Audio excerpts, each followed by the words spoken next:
self-publishing. Oh gosh, where do I start? There's actually different levels of it. So there's independent publisher, and then you're completely doing everything on your own. You could go through vanity publishers where you pay them to do some tasks for you, like printing the book, maybe doing editing, something like that. Then there's like these niche publishers, very small. So yeah, they will market the book in some aspects, and yeah, they will publish it for you and they will print it out for you. But you still have a lot of freedom in what you want to do with the book and how you want to edit it, things like that. Let's see, what else is there about traditional publishing? The steps to go about it, you just do it. Yeah, you just do it. Yeah. So let's see, what else is there?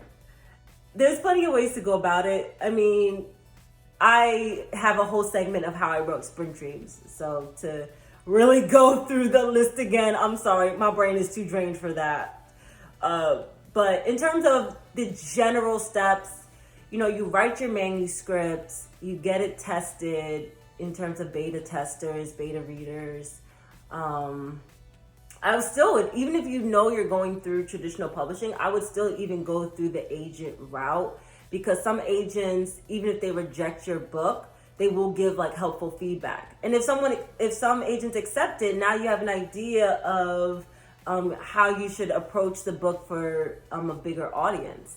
Because if an agent likes how you approach them, a bigger audience will likely do so as well. So it is a learning experience to go through approaching agents, and I definitely would recommend it. And I have a video on that as well. What else is there? Let's just go to the pros and cons, because to enter self-publishing, you just enter it. So the pros of self-publishing, you have total freedom of your book. If you don't want any editors to work on your book, I do not recommend. But if you don't want any editors to work on your book and you just want to put it out there as is, you can do that. If you want to edit the book yourself, which if you're not skilled with editing, doing book covers, I would not recommend. You can do that on your own as well. When it comes to royalties, it depends on the services that you do. So if you're going to do solely an ebook, that might be different in how you distribute it compared to if you work with like a print-on-demand agency, which I have a whole video on that as well. And by print-on-demand companies, I'm talking about Amazon Amazon KDP, Ingram Spark, Lulu, Nook Press. Organizations like those are print on demand. Again, I have a whole video on that, so you can look down below on that.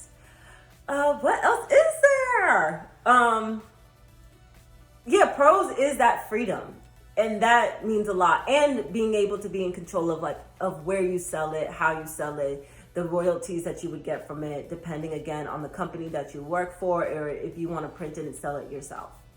So let's go into the cons, because you got time? Because I got time. So the cons of self-publishing. Money. The problem is that you have total agency over all your choices, but you also got to pay for all of your choices. As I mentioned before in my other videos of how I wrote Spring Dreams, there's 3 rounds of editing: developmental editing, line editing, proofreading. There may be some other ones in between that people add, but for the most part, it's those 3. Very expensive. You will likely, if you spend under $1,000 to do all 3, you might have done something wrong. I'll be quite honest. Each round is hundreds of dollars. At least hundreds of dollars. But it's an investment definitely worth doing, especially if you want your book to be mainstream. So I strongly recommend doing that. What else is there? Yes, the money. Book covers. Book covers can be anywhere from hundreds to thousands of dollars for a book cover as well. If you're going thousands of dollars, I don't know if it's really worth all that, but to each his own. What else? Money, marketing, all those marketing expenses, those travel expenses, all on you. Printing costs, all on you. Any of those miscellaneous costs, it's all on you. Basically, money's all on you. And it comes to PR. Oh my gosh, PR. Very similar approach to how you approach agents. You introduce yourself, you introduce the book, and then you introduce why this story is worth sharing to journalists and to people who do news, to podcasters and trying to get onto their podcast as a guest speaker. Very similar to writing a query. Should not be long, really should just be as close to one page as possible. If you get really, this is my fun tip, if you get really good feedback on your book cover, include the book cover in the query or in the introduction email or whatever it is that you do to approach a PR person. Because if it's a really good cover, they'll consider it. But that's only if you know that you've gotten really good responses on your book cover. So really depends. So that was annoying. What else is there for the cons? It's really just, you have that agency, but you're also responsible for it. Which route should you go with as a first-time publisher or as a first-time author for your first book? And again, this is going for novels. I'm sorry, my poets out there. I don't know what to tell you. But for your first novel, for your first book,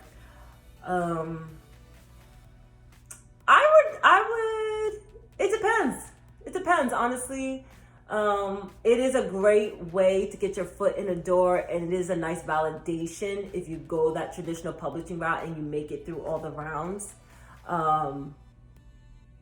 But going through self-publishing, from my experience, and it's really nice to be able to have this reflective moment, my experience with self-publishing was very eye-opening to the writing industry from beginning to end. Learning how to write the book, how to edit the book, the mistakes that I made, the marketing plan, how to structure a marketing plan so that when people do come up to you and say, no, you need to do it this way, you know where you stand, and you know whether they know what they're talking about or not. So being able to learn firsthand the industry from all different perspectives was a great learning experience. Would I have liked less of the stress? Yes. So there is no right or wrong direction, to be quite honest. But for those who are self-publishing, don't think that you've kind of put yourself in a hole and you can never enter traditional publishing. And for those who are traditional publishers, don't think that self-publishing is a sort of less than choice. Because there are great books. I think my book is great. And I've gotten some great responses for it, going the traditional publishing route. You do have to worry more about the quality. Well, that is a con. That is a con about traditional publishing, is that you do have to overcome the stigma of traditional publishing, which is that the quality of work is not as good, because there are people who really just throw whatever they want out there, because through traditional publishing you can. So you do have to overcome that stigma, but there are ways to go about it, and there are ways that I've gone about it, and I'm happy with my choice. I'm happy with going the traditional route. But again, there is actually no wrong direction. It's what works for you. All right, so that was a bit long, but I wanted to keep my promise. So now you guys know the difference between traditional and self, the pros and the cons. If you have experience with one or the other, if you have a preference, of course, comment below. Obviously, check out my novel, Spring Dreams. It releases June 1st. You can get it on Amazon. And I'm super excited. I'm so grateful for everybody who has really joined me on this journey this whole time. Thank you.